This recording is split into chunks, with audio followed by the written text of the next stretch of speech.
Hello दोस्तों, स्वागत है आपका फिर से एक बार आपके अपने चैनल बाज़ार की बात में। और बाज़ार की बात की शुरुआत करेंगे कोरोमंडल इंटरनेशनल के साथ। और जैसे कि कल बताया था आपको कि ये जो कैंडल है वो नेगेटिव कैंडल बनी थी, और उसके बाद अगर देखा जाए तो आज का जो कैंडल है वो काफ़ी वीक कैंडल बनती हुई आपको नज़र आ रही है।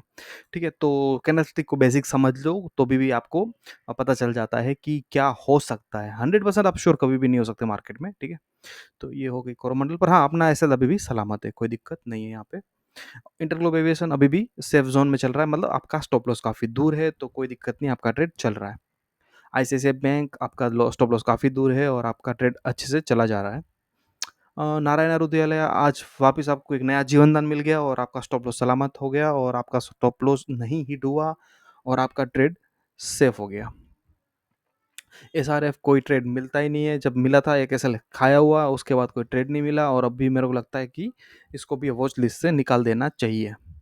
और बजाज फाइनेंस कोई दिक्कत नहीं है, अपना स्टॉप लॉस से काफ़ी दूर है। और कल कल कल कल ये शायद आपको स्प्लिट होता हुआ नजर आएगा और 900 के आजू बाजू इसका प्राइस 920 930 के आजू बाजू इसका प्राइस ओपन होगा। जेके सीमेंट कोई दिक्कत नहीं, अच्छा चल रहा है आपका ट्रेड और जैसा चल रहा है वैसा ही चलने दिया जाएगा इसे। ठीक है, तो ये जो चल रहा है जैसा चल रहा है वैसा चलने दिया जाएगा, कोई दिक्कत नहीं है यहाँ पे। और तो ये हो गई बात जेके सीमेंट की। और अभी बात करेंगे भारती एयरटेल। तो भारती एयरटेल में आपको लग रहा है कि ये क्या बना है, ये मैंने ये बनाया हुआ है क्योंकि अपने को जो ट्रेड मई मंथ में मिले हुए ना, तो मैं उनका प्रॉफिट लॉस निकाला हुआ है। ठीक है, तो यहाँ पे भारतीय एयरटेल का प्रॉफिट अपने को हो रहा है। यहाँ पे अगर आज के दिन एग्जिट कर लेते, अपना स्टॉप लॉस हिट नहीं हुआ है, पर मंथ के एंड में अगर जब एंट्री किया था उसके बाद से लेके आज तक में अगर क्या प्रॉफिट बनता, तो वो 1.64% का आपका यहाँ पे प्रॉफिट बन जाता। सेम चीज़ बीएससी, बीएससी कोई दिक्कत नहीं, अपना ट्रेड सलामत है और चलने दिया जाएगा जैसा चल रहा है। करो यह चोलामंडलम अपना ट्रेड नहीं आया, पॉसिबिलिटी थी पर नहीं आया। एचडीएफसी बैंक हमारा ट्रेड नहीं है, हमें ये लाइन के ऊपर ट्रेड लेना था और ट्रेड नहीं आया। अल्ट्राटेक सीमेंट, ये इसको भी हमें अभी वॉच लिस्ट से निकाल देना चाहिए। और डिवीज डिवीज का भी मैंने यहाँ पे मेंशन किया हुआ है। अगर आज के दिन जब ट्रेड लिया था, आपने ट्रेड लिया था यहाँ पे, ठीक है, तो 20th मई को, जो क्योंकि ये 19 को उसने ब्रेक आउट दिया और क्लोज दिया, उसके बाद हमने ये 20th का ओपनिंग यानी कि यहाँ से हमने ट्रेड लिया। ठीक है, और आज का जो क्लोजिंग है यहाँ पे, तो वो बीच में का जो डिफरेंस है ना, मैंने वो यहाँ पे मेंशन किया हुआ है, तो वो हिसाब से अपने को यहाँ पे एक 0.74% का रिटर्न निकलता है। मैक्स फाइनेंशियल सर्विसेज अभी ये ट्रेड ले नहीं पाए, वो अलग बात है क्योंकि वो वीडियो नहीं बन रहा था, पर सिस्टम अगर आप फॉलो करोगे तो ऐसे ट्रेड आपको मिल जाएंगे और आपको ये सब ट्रेड लेने होंगे। ठीक है, जैसे यहाँ पे आपको ये लाइन के ऊपर ट्रेड लेना था, यहाँ पे गैप के साथ ओपन हुआ, तो आपको नेक्स्ट डे यहाँ पे यानी कि ये कैंडल पे अपने अगर ट्रेड लिया होता और आज के दिन यहाँ पे एग्जिट किया होता, तो आपको यहाँ पे 11% का रिटर्न बनता था और अभी भी आपका ट्रेड सलामत है। ठीक है, तो यहाँ पे 11% का रिटर्न बन सकता था। मेरिको में आपको जो ट्रेड लेना था वो आपको ये कैंडल पे आपको ये ट्रेड मिला था, यहाँ पे ये ब्रेकआउट लाइन है और ये कैंडल का ओपनिंग यानी कि यहाँ से आपने ट्रेड लिया और आज यानी कि यहाँ पे आपने क्लोज किया, तो यहाँ से लेके यहाँ तक का जो डिफरेंस है वो आपको यहाँ पे -2.23% आ रहा है। कोई बात नहीं, मैं पूरा इसका टोटल भी बना के दिखा दूंगा आपको एक्सेल शीट पे। ठीक है, सेम चीज़ भारत इलेक्ट्रॉनिक्स, जो हमें यहाँ पे ट्रेड मिला था और हमें यहाँ पे ट्रेड मतलब सेम डे तो ले नहीं पाए, तो नेक्स्ट डे का ओपनिंग यानी कि यहाँ पे ट्रेड लिया और आज का क्लोजिंग यानी कि यहाँ पे, तो वो हिसाब से यहाँ पे 13.78 यानी कि करीब करीब 14% का रिटर्न आपका बन रहा है। एपीएल अपोलो एग्जिट फ्लेट ही चल रहा है, कोई दिक्कत नहीं, जैसे यहाँ पे ट्रेड जनरेट हुआ था और वही लाइन पे अभी भी चल रहा है, तो इसका मैंने कुछ मेंशन यहाँ पे नहीं किया हुआ है। और बाकी अभी बात करेंगे तो ये है क्रूड का, जैसे कि मैंने बताया था यहाँ पे कि आपका एक inverted head and shoulder pattern बनता हुआ नज़र आ रहा है और हो जाएगा शायद एक आध दो दिन में। ठीक है, तो उसके बाद देखा जाएगा कि क्या किया जा सकता है इसका। अ, ये हो गई बात क्रूड की। निफ्टी निफ्टी आज ठीक है, टाइम पास ही किया है, कुछ खास नहीं। गोल्ड गोल्ड भी शांति है। और डॉलर इंडेक्स में वापस आज थोड़ी सी स्ट्रेंथ थी, पर वापस वो वीक हो गया, मतलब अपने कंफर्ट जोन में आ गया है। तो ये हो गई बात स्टॉक्स की। और कुछ मार्केट मूवर्स की बात कर लेंगे, तो मार्केट मूवर्स में है एमएमटीसी स्टील, वेल्सपन कोप, वारी इंजीनियरिंग और आईटीआई। लूजर्स में Coromandel international, Raymond lifestyle, Olectra Greentech. Olectra के साथ बड़ा नाइंसाफ़ी हुई है। महाराष्ट्र गवर्नमेंट ने इनका एक अच्छा सा बड़ा सा ऑर्डर कैंसिल कर दिया है। जेएसडब्ल्यू होल्डिंग, और ये होगी बात मूवर्स की। ऑल टाइम हाई वाले स्टॉक्स देख लेंगे तो वेल्सपन कॉप है, गार्डन रिच शिप बिल्डर है, दीपक फर्टिलाइजर है और हिटाची एनर्जी है। तो ये दोनों कल भी थे, आज भी है।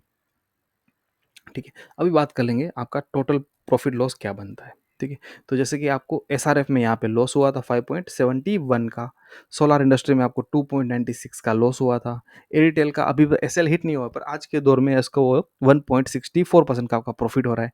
डिवीज में भी आपको 0.74% का प्रॉफिट हो रहा है, मैक्स फाइनेंशियल सर्विसेज में 11% का प्रॉफिट हो रहा है, मेरिको में आपका 2.23% का लॉस हो रहा है, और भारतीय एयरटेल क्यों आ रहा है बार बार, भारत इलेक्ट्रॉनिक्स बीईएल में आपका 13.78% का प्रॉफिट हो रहा है, और एपीएल अपोलो फ्लैट चल रहा है। तो ये हिसाब से आपको यहाँ पे जो ट्रेड मिले थे 8 ट्रेड मिले थे, और उसमें से 2 एग्जिट हो चुके हैं। अगर आप चाहे तो ये ट्रेड कैरी कर सकते हो, और नहीं चाहे तो आपकी मर्जी की बात है। पर आज के दिन में अगर सब में एग्जिट कर लिए होते या फिर कल कर लोगे तो आपको नियरली 15-16% का रिटर्न निकल जाएगा। यानी कि समझ लो आपने यहाँ पे सब में एक लाख रुपया अगर लगाया हुआ है, ठीक है, एक एग्जिट नहीं आता पर मान के चलो 8 लाख रुपया लगाया हुआ है, तो 8 लाख का आपको 16% के हिसाब से रिटर्न बन जाता। तो मोर देन आपको लाख रुपए के ऊपर का रिटर्न बन गया होता। तो ठीक है, ये हिसाब से अगर आप चाहो तो इस सिस्टम को फॉलो करो, और कुछ डाउट आता है तो आप वीडियो देख लेना, वीडियो के कमेंट में कोई मैसेज डाल देना, कभी नज़र में आएगा मैं रिप्लाई कर दूंगा। और ये आज लास्ट डे है, और इसके बाद हम ये जो स्विंग ट्रेडिंग का वीडियो नहीं बनाएंगे। ठीक है, तो ट्रेड करो, सेफली ट्रेड करो, समझ के ट्रेड करो। कभी भी कोई फियर, कोई ग्रीड में ट्रेड नहीं करना है। दिमाग को साइड में रख के सिस्टम को फॉलो करके ट्रेड करना है। ठीक है, दिमाग बिल्कुल नहीं यूज़ करना है।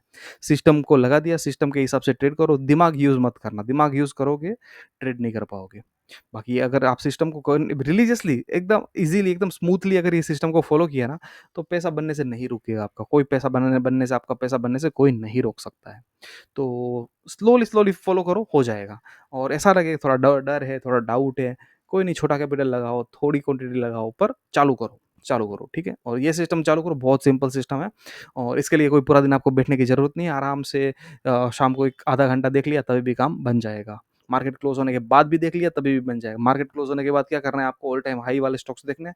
देखना है यहाँ पे कोई एफएनओ वाला कोई स्टॉक है क्या, जैसे वेल्सपन कॉप है। ठीक है, तो वेल्सपन कॉप है ये, तो एफएनओ वाला है या नहीं है वो आपको पता चल जाएगा।